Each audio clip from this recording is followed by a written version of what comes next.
Hi everyone, welcome back to our channel Fintu and you're watching Friday First Cut series. I am Nidhi Manchanda, Certified Financial Planner and Head of Training Research and Development at Fintu. When it comes to investing into mutual funds, it becomes a little challenging to select which one is best for you. The reason here is that there are around 44 fund houses available in India and they are offering more than 2500 mutual fund schemes. So do you also get confused sometimes as in where to invest your money and which mutual fund is best for you? Then stay tuned as in this video we'll be discussing how to select the best mutual fund for you. Specifically we'll touch upon equity mutual fund in today's video and our next week's video will be focusing on debt mutual funds. So let's start to understand how to select the best equity mutual fund for you. Before we begin, please note that invest in equity mutual fund only if your investment horizon is at least 4 years or more. So now with this, let's start and understand how to select it. Now this entire selection process will be a two-step process. The first step will have to decide on which type of equity mutual fund you should invest into. So there are total of 11 different equity mutual funds and you'll have to select first which type you would want to invest. Now how will you select the type?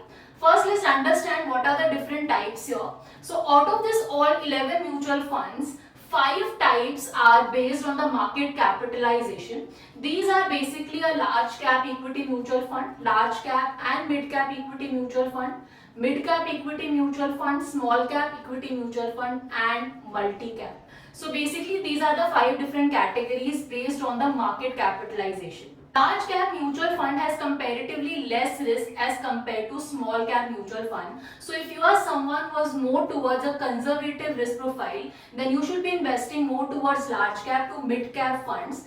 In comparison to someone who is an aggressive investor, they should be investing more towards mid cap to small cap funds. Another type of equity mutual fund is ELSS, Equity Linked Savings Scheme. So if you are someone whose goal is to save taxes as well, then you can definitely opt for an ELSS fund which has a lock-in period of 3 years and it is eligible for ATC deduction up to 1.5 lakhs. We have already made a detailed video on ELSS funds, so if you want to know more about ELSS, you can check out that video. The link of that video will be in the description. You can check that out. Rest of the equity funds like value fund, contra fund, sector fund, these are all very high risk funds and that is why it is highly suggested that you consult a financial advisor before making any investment into these funds. So basically how to select a type of a equity mutual fund is based on your risk appetite and second your investment tenure. So first select which type you will be investing into. Now that you have decided which type of equity mutual fund you need to invest, please note that in every type there are many schemes which are available. Now this is because mutual fund universe is very vast and there are around 550 plus open-ended equity mutual funds in India. So making a choice will be challenging. So that brings us to the second step, that is to select which particular fund within the category will be the best for you. So there are certain parameters that you need to check for that and let us discuss that one by one. So let's say you have decided to invest into a large cap fund. Your second step would be to find out which large cap fund or which large cap scheme is actually best for you. So for this we will see certain parameters. The first and the most favorite of all is returns. Yes, to check the past performance of the funds, that is the returns generated in comparison to its peers, the benchmark and also the category average.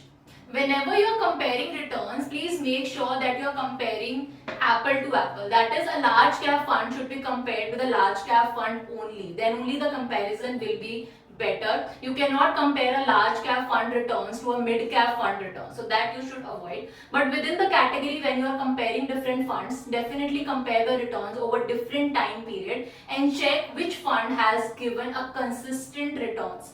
That ones you can select. So the ones which has given consistent return and also beaten the benchmark and category average will be the ones that you will shortlist. The second thing that you can check is the expense ratio. So expense ratio is basically the expenses charged by the AMC. Now here what you need to check, lower the better. So in the same category, when you're checking for different funds available, check whichever fund has a lower expense ratio, that will be considered better. Also make sure that you're comparing direct and regular mutual funds. So direct mutual fund will have a lower expense ratio as compared to the regular mutual funds. Now that we know that which fund has given the best returns or the highest returns, that is not it. We cannot stop our comparison here itself. You also need to check how much risk these funds are taking.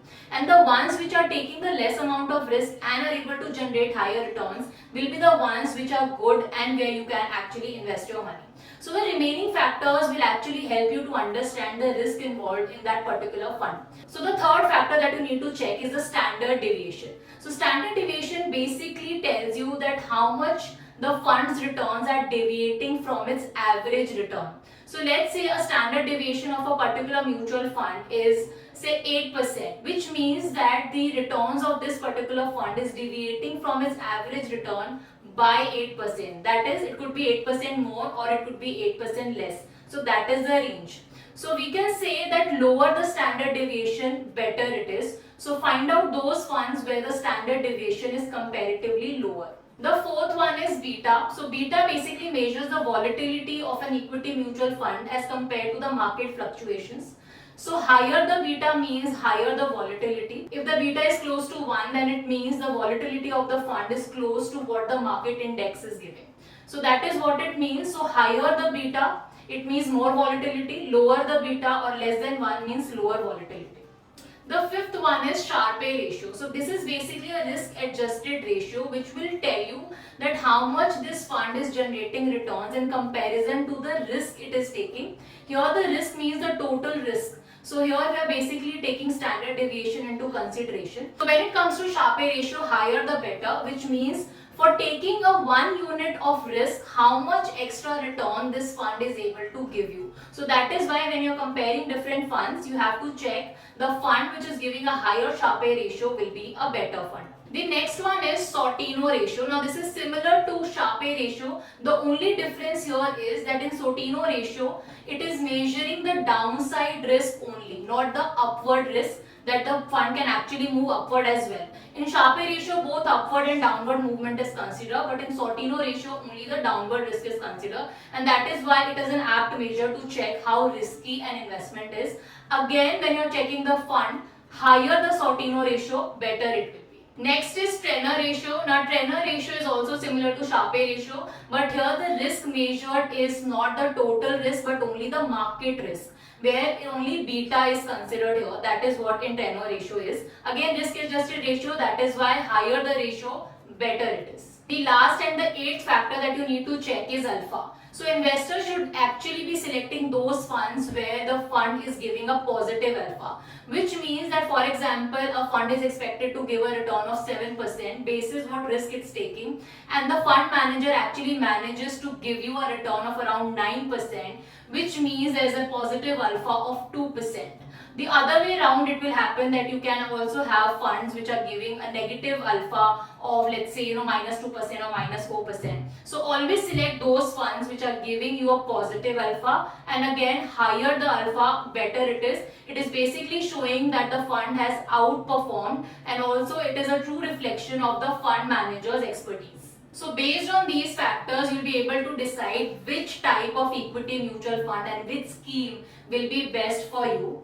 For any further query, feel free to get in touch with our finance experts. They can also help you to find out the best equity mutual funds for yourself. And for more such videos, do subscribe to our channel.